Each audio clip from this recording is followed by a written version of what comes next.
Howdy, all you delicious people. I'm here today to review Night of the Comet. So, this, of course, is a zombie apocalypse movie that takes place during Christmas time.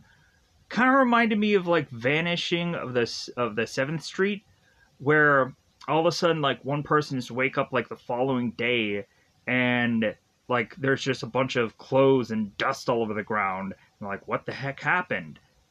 So, we in this movie have this massive comet that is to pass over Earth and is to somehow wildly affect it, so much so that it seems that now Earth's skies has turned red.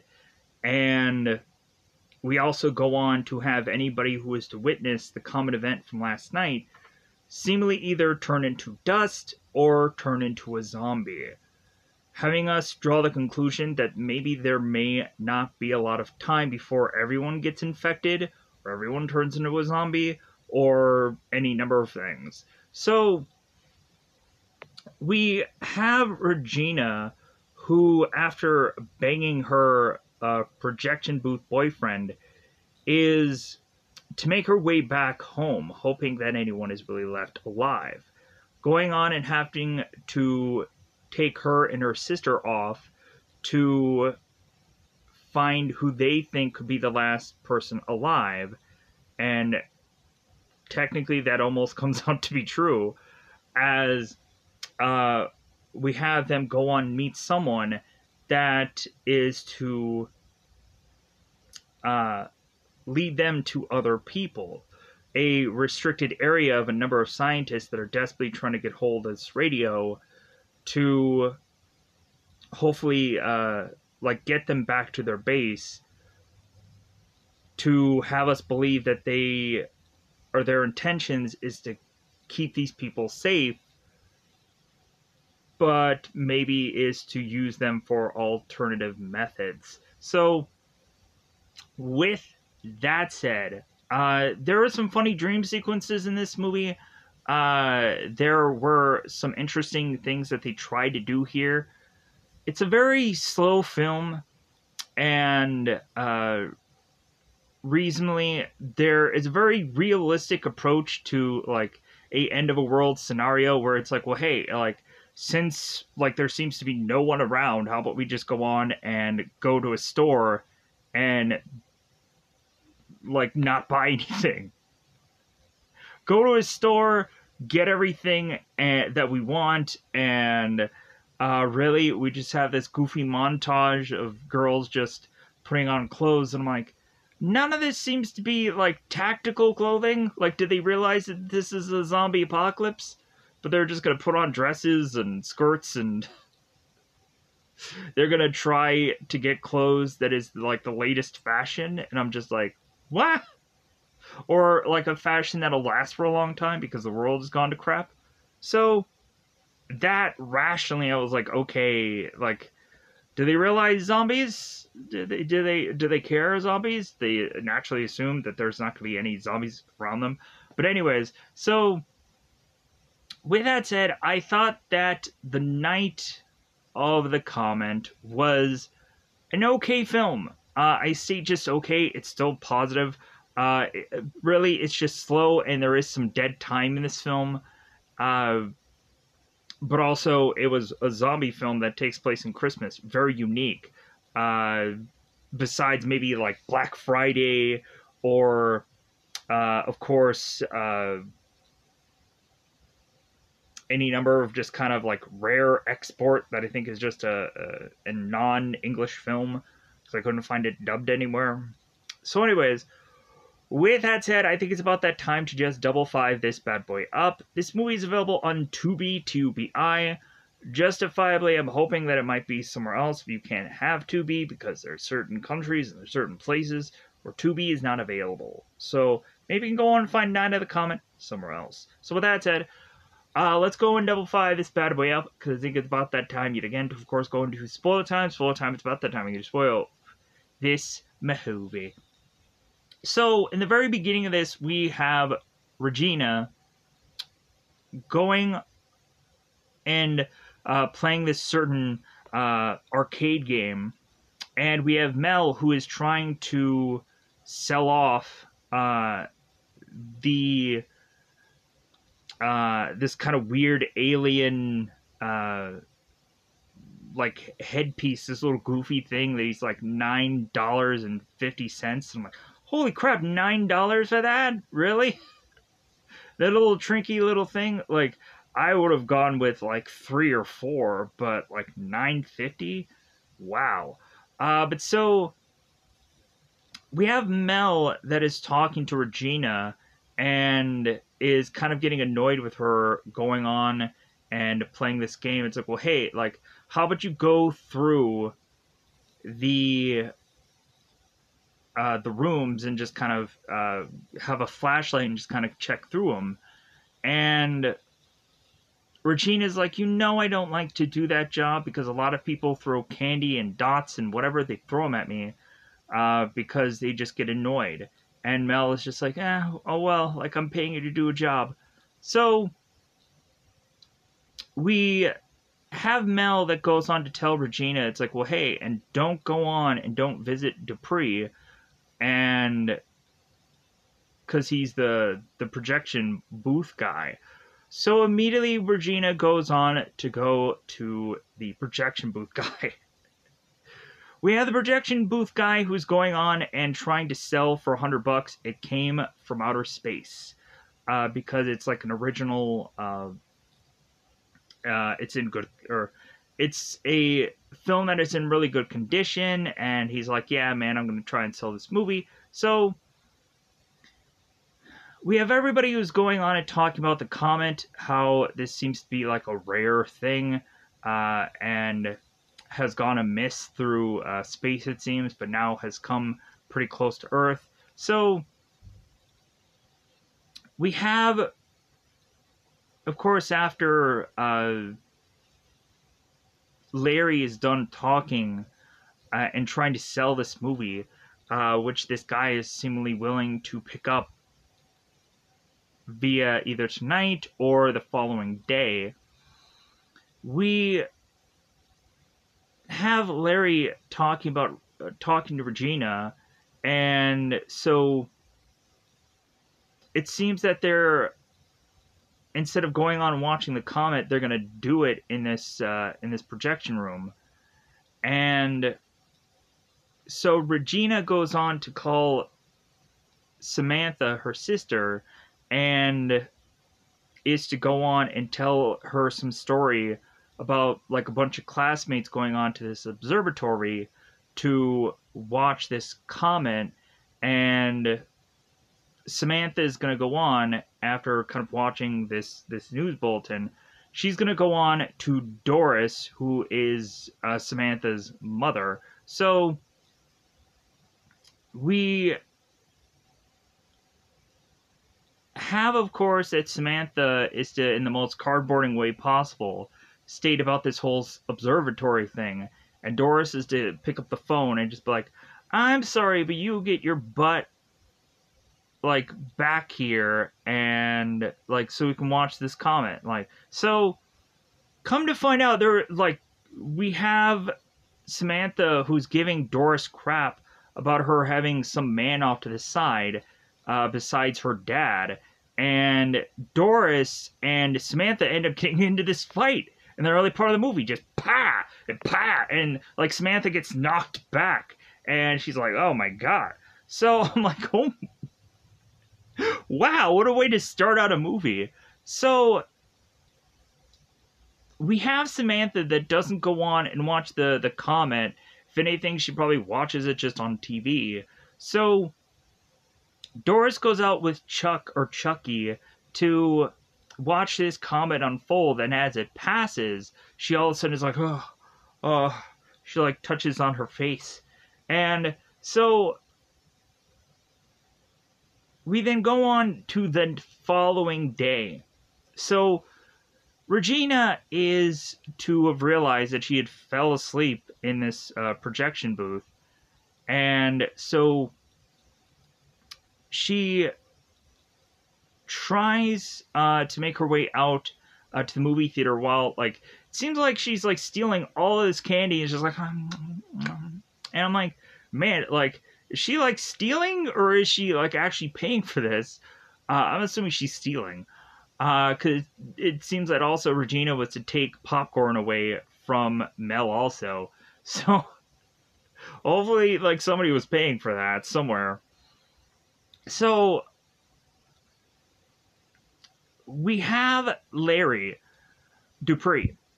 Larry goes on to go to this back door and he's to kind of hear some commotion. And Larry assumes that it's finally that guy who is supposed to pick up this film, and instead it ends up being the monster in the alley, which is to be this zombie who goes on and cracks Larry in the head with this wrench and then drags him out, and then we no longer see Larry. He's assumed dead. So we go on to have Regina, who is putting this trash can in front of the front of this theater door and is kind of looking outside. It's just like, okay. So all of a sudden Regina is start to notice that there is some clothes and some sand all over the ground, and like that is the reason why it seems like Vanishing of the 7th Street, because we have, I think, John Leguizamo's character who's in that film, who goes and he's working in this like this movie theater, and all of a sudden like the following time where he just kind of wakes up and is kind of walking around. He's like, well, hey, man, like, what the heck happened? And all of a sudden we just see clothes all over the ground, and he's like, what's going on here? So eventually, like, whoever's left, it seems that there is to be a threat that tries to take them out. But so, pushing on. So Regina is to realize she gets locked into the theater, so she has to go all the way back around into the other door, hoping that she can get this open. And she ends up seeing this wrench, and she grabs it, and then has blood on it, so she drops it. And so she ends up seeing, I think, this key, and so Regina starts looking around. We all of a sudden have the monster in the alley calling for this girl, hey, come over here. And this girl's like, well, hey, like, I have, like, the skills to, like, defend myself. And then Regina goes on to just whip this guy, just tears him a new one, and then is to make her way off onto this motorcycle where she just drives off. Assuming that Larry is dead, because blood would probably tell us that. So Regina goes through the city realizing that this town is to completely be deserted, even to the point of her poking her head into this car to realize no one's there. So Regina just goes all the way back home, and I'm assuming to get like an exchange of clothes and whatever. So Regina starts going into the house to almost think that no one is going to be left alive. Regina goes into her sister's room to find out that she has awoken for her day, and she has her kind of cheerleading outfit, Rebels clothes on, and surprises Regina. So this, of course, is on a weekend, and for some reason Samantha is to assume that she has some like cheerleading event going on, but for any time she's going to go on and call anybody, like, it seems that there's no answer. And so Regina is like, well, yeah, because like the world has ended. And Samantha's like, what are you talking about? So as Samantha's going on and kind of getting her breakfast for the day and getting, like, Regina is to take Samantha outside and is to tell her, it's like, well, hey, like, I'm telling you, like, come out here with me and witness this. So Regina is to grab Doris's clothes and say that this was Regina. You want to know where Chuck is? This is where Chuck is. His clothes are right here. And Samantha's like, huh? It's okay, all right. So Regina has just kind of really, like, she's having a real problem, like, and of course, because all these people are dead, and so wouldn't anybody freak out? So as Regina and Samantha are kind of just listening to the radio, they find out that there is some desk jockey who's going on and putting out some music. So we have Regina and Samantha who make their way to this radio station because it's like, well, like maybe there's somebody still left alive and maybe there's a way we can get out to people. So Regina and Samantha make it to this radio station to then go on and like realize that there's just an automated taping of some like radio thing from a past day. Like I've seen that quite a bit of times where like we end up having them just replaying from a whole entire day's worth of tape. Because really there's certain times when they assume that there's nobody there's nobody listening in, or really at certain points it's just like, well, hey man, like people want to go on and take a break. So you have like a one-man thing where it's like, okay, let's have this tape for 24 hours and then we'll be back by yada yada yada. So we have both Regina and Samantha who are at this radio station and they realize that this is like a pre-taped thing.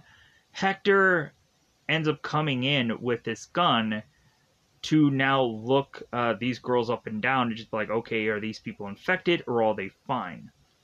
So Hector, of course, was going on a road trip. By the way, the disc jockey that was doing this whole tape thing was Steve LeBeau. So did that matter? Not really, but it's there anyways. So Hector is to go on and have Samantha like kind of come closer to him in the light. So Hector is telling Samantha to open her eyes wider, and she does so, and it's like, okay, it seems like your eyes are fine. And so Hector's like, okay, it seems like the two of you are fine, so, like, I'm not gonna die soon from either one of you. So we have Regina that goes to this bathroom, so that way she can kind of,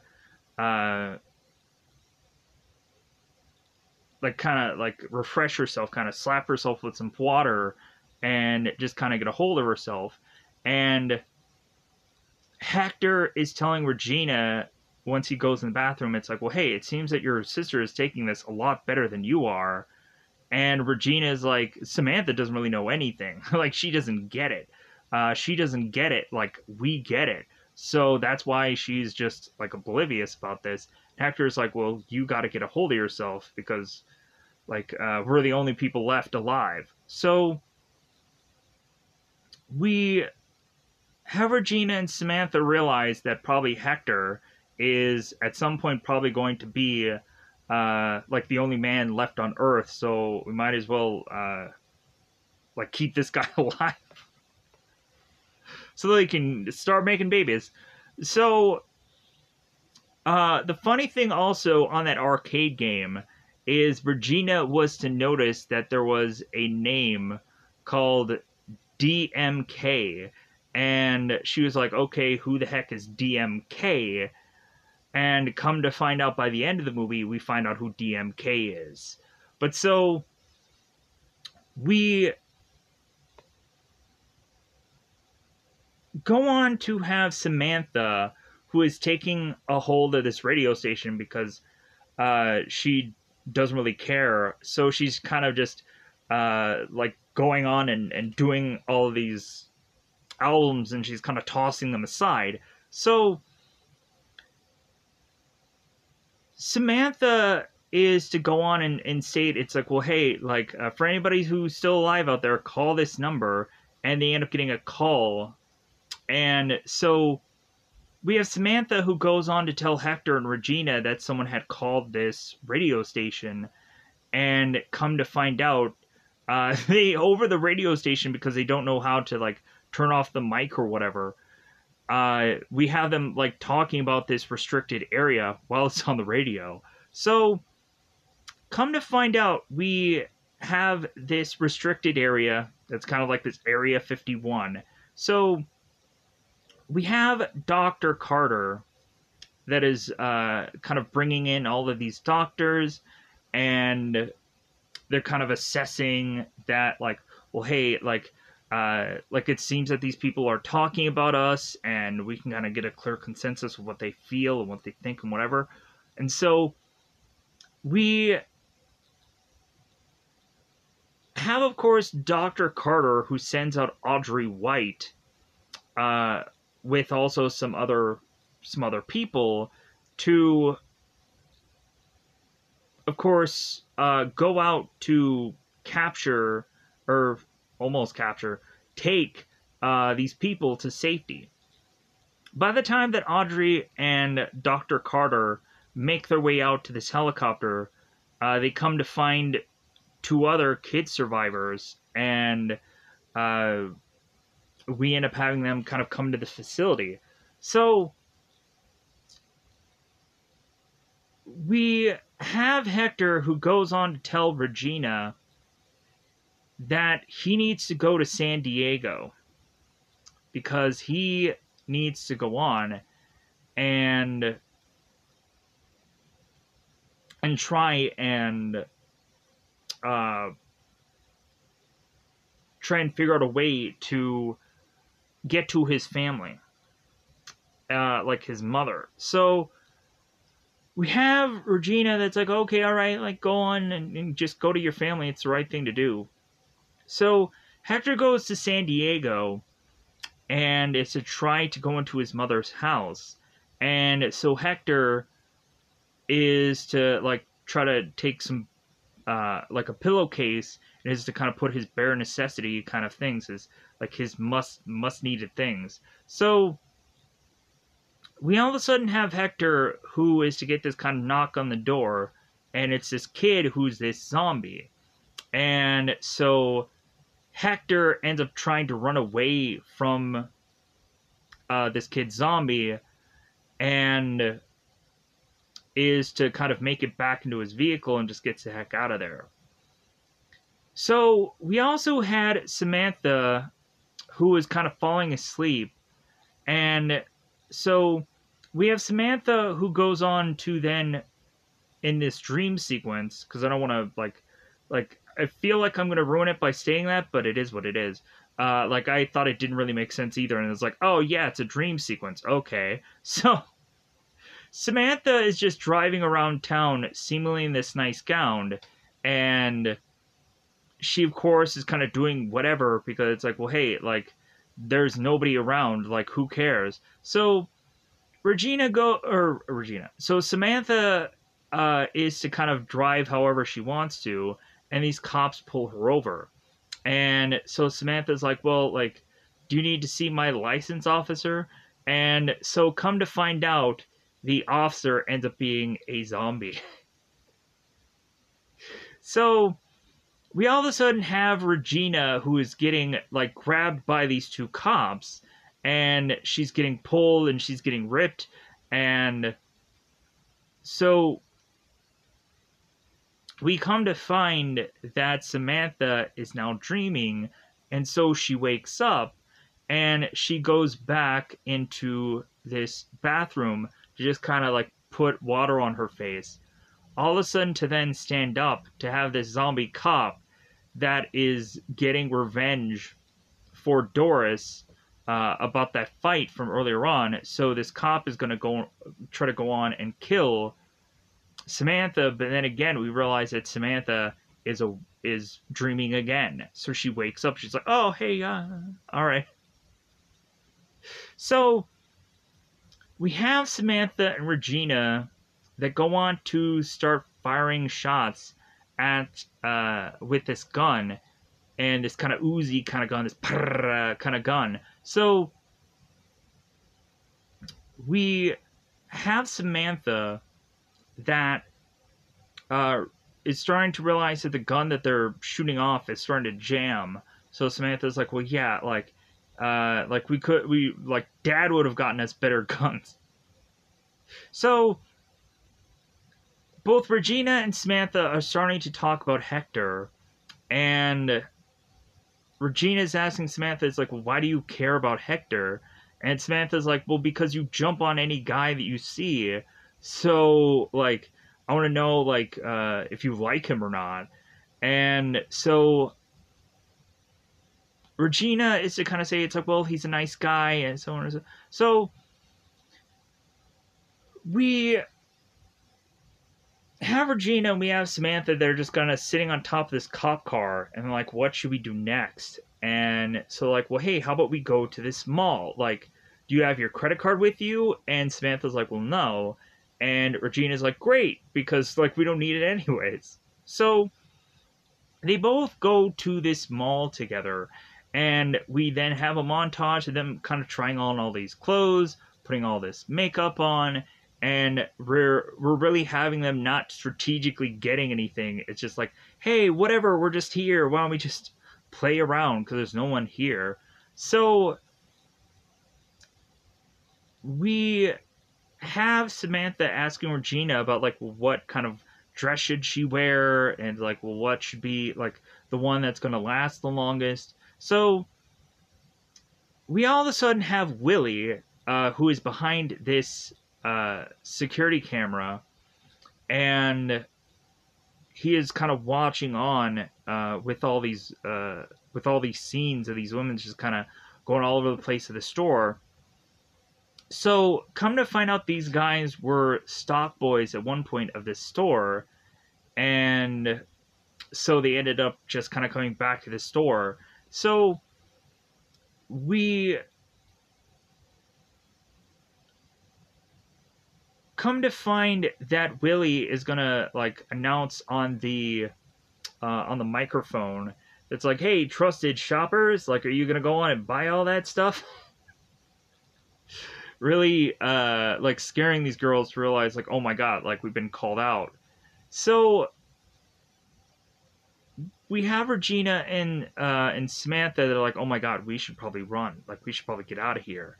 So we all of a sudden have Regina and Samantha separated, and we have these two stock boys who starts firing these guns on Regina.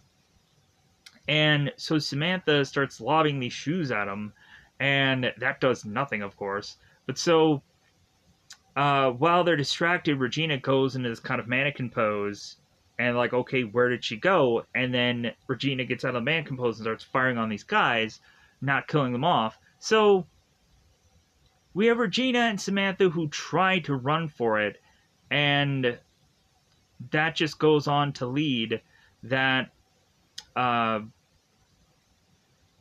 that Samantha is going to go up on this kind of higher ground thing to kind of toss this TV at these guys, but it doesn't land on them. It just kind of lands on something else. So we have Willie that grabs Samantha and is like, okay, like we're going to use you as a way for us to get like Regina. So Regina comes to find out, grabs one of these stock boys, and it's now kind of hopefully have an even trade, Samantha for the stock boy. And Willie doesn't give a crap about his own man. So Willie goes on and shoots his own man. And so now, like, Regina is to realize that she's going to have to get tied with her sister in this kind of this back room where we have this kind of forklift and these pallets.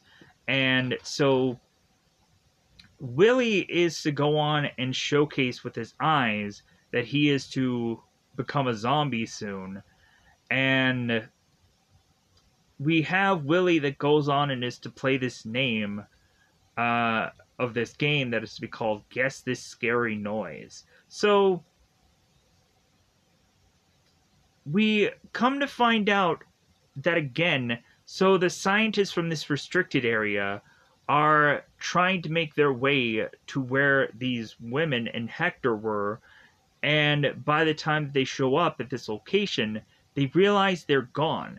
And so the scientists are like, well, we should make a clear assessment of where they should be, because where would anybody go into a zombie apocalypse? Like there would only be certain locations that would have the best benefit. So they end up going to this mall, luckily first. So we have Audrey White and a number of these scientists go to this mall. So Come to find out, they luckily find them just in time because Willie is starting to pull the trigger consistently on this gun. And he's like, hey, is there any bullets in this gun? He looks into it. He's like, there is a bullet in this gun. I just have to be more patient. All right. So we have the scientists just come in neck of time, blast all these stock boys.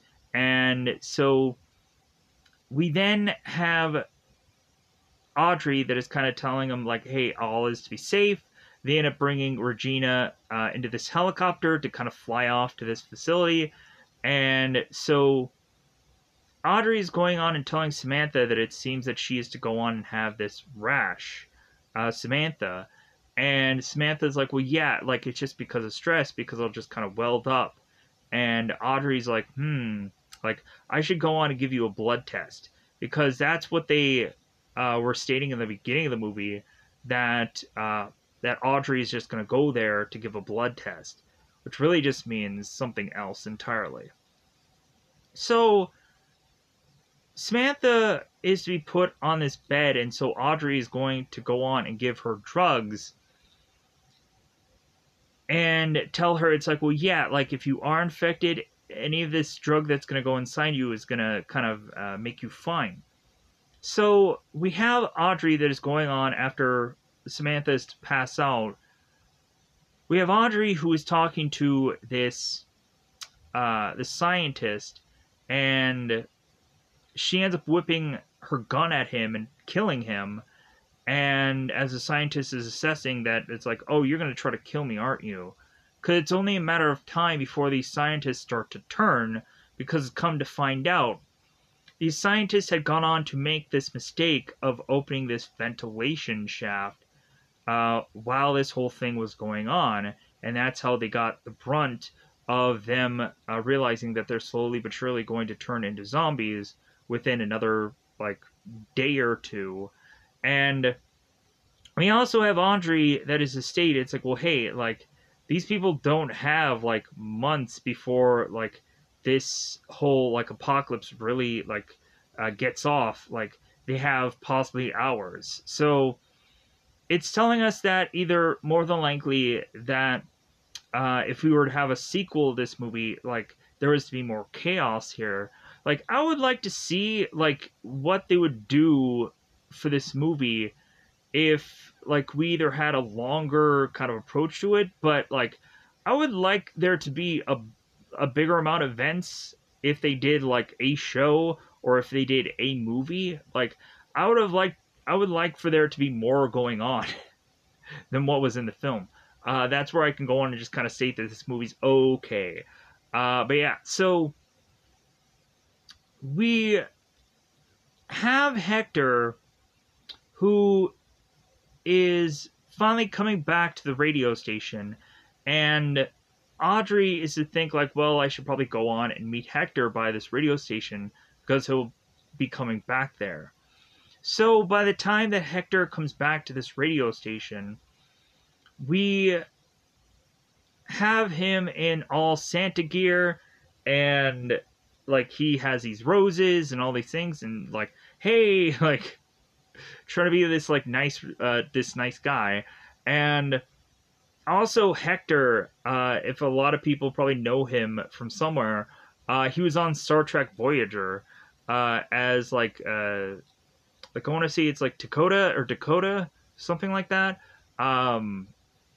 It's been a while since I've seen Star Trek Voyager, but also it shows it, like, right on the IMDb page anyways, because he's gone on to do, like, that show for a while. So we have Hector that arrives at this radio station, and we seem to have thought that Audrey is going to kill Hector, but instead, like, she just, like, drugs herself, and is to say, it's like, hey, do you need this gun? Audrey is to state that she wants to go on and just kind of drug herself, because she knows that she's going to turn into a monster. So Audrey kind of gives Hector the 411 on what had kind of happened, and then she kind of goes on to just go to sleep. So Hector goes off to find Samantha and is to make his way to this restricted area realizing that he needs to get there quickly to try and save Regina from her fate. So Regina goes into this restricted area to go on and find out that Dr. Carter, as well as these other scientists, are going on and draining people of their blood, hoping that like some kind of possible transfusion could possibly cure them. And really, they have to go on and do it quickly because some doctors are even starting to turn. So we have Dr. Carter that is going on and starting to ask Regina questions. Is like, well, hey, have you ever had hepatitis? Have you ever had this? Have you ever had that? Have you ever been pregnant? So Regina ends up saying no to all of these. She even thought she was pregnant at one time, but it was like the worst time of her life. So Dr. Carter ends up putting on these sunglasses because his eyes are just like, like it kind of gets to where I've kind of seen like way too much light for one day, and all of a sudden, like I'm starting to get these massive like migraines. So Dr. Carter puts on these sunglasses and is talking to Dr. Wilson about how like we got to go on and we got to quickly like get these test subjects and kind of train them, and it's not like it's rocket science. Like, come on, like let's do this. Let's get this done. So we have Dr. Carter, when he leaves Regina, is to tell her, it's like, oh yeah, your sister, she's dead. Like, we killed her. And like Dr. Carter walks off. So Regina then collapses this computer desk, and Dr. Wilson comes in, is like, well, hey, like, you shouldn't take it out on some appliance or some like desk. So when this doctor goes on to adjust this this computer and this desk, Regina goes on and smacks him with his keyboard and tries to run off. So Regina is looking for one thing and one thing only, because she had saw the kids. So she's like, okay, I gotta protect the kids. So these two kids are going on, and they're soon going to end up like these two other patients that were to be brain dead in order to be drained of blood. And one of the doctors ends up asking, like, well, how much blood do we drain from them? And it's like 300 cc's, and it's like, well, that seems like a lot. And the doctor's just like, just like however much we need to just drain from them. And like the doctor's like, well, we can't drain too much because like we need them consistently for like, but yeah, like it's the countdown of who's gonna become the zombie first. So we go on to have Regina, who finds the kids just in the nick of time, as they're gonna be put like laughing gas over their faces and to be kind of taken out soon. And one of the doctors is telling one of the kids, is like, well, hey, you're gonna see Santa and you can visit him for a very long time because you're gonna be dead, and so you can like kind of dream whatever you're going to dream. So we have Regina find the kids, saves them, and by the time that Regina then goes on to like try to get the kids, the doctors end up getting a jump on her. So we have Hector that is at this gate with his security guard, and so Hector is going on and telling this story about this road trip and so on and so forth, and so Hector is to pop this trunk and have this kind of security guard look at this trunk, and there's a dead woman there, and Hector's like, oh no, she's not dead, like she was just drugged and like forced by you people because you're gonna drain the blood out of them. So they take this guy out, they knock him out, and so Hector starts planning all this dynamite all around these vehicles and kind of waiting like to have somebody pass where he can continue to just start this like really stack this really old-fashioned dynamite that I'm like, okay, like that fuse must have been lit, and it must have been really long. And so we go on to have Hector and Samantha free Regina, and kind of get the kids. So they all get out there at the same time. So we have them go on to like alert. We had like Dr. Wilson that kind of alerts everybody that like Regina is on the move. So uh and so on and so anyways, uh so we have Regina that regroups with Hector and Samantha, and they're now back at this car. And so all the scientists start to get into their car, like, okay, we're gonna chase after them. And Hector's just standing there and like, what are you doing? Hector's like, well, hey, he gives him the middle finger of like, hey, you guys, like, you guys are making a big mistake. So kind of telling him like, haha, like you guys, like you're dumb. So all of a sudden, by the time that this doctor goes in this car and Dr. Carter is going in the car with him, Dr. Carter then turns and is attacking the scientist.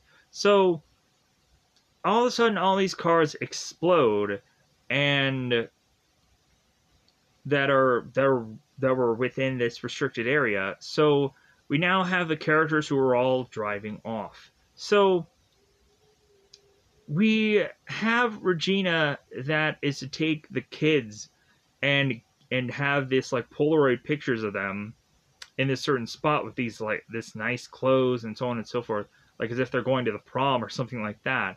So we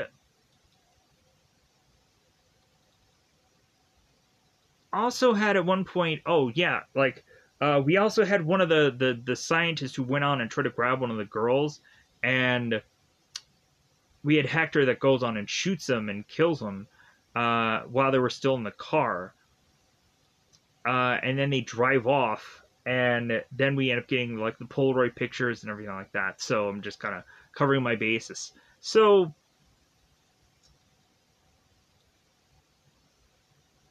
we have Samantha that's realizing that, oh my god, like this is the perfect family, and like what am I gonna be? Am I just gonna become a nun or something?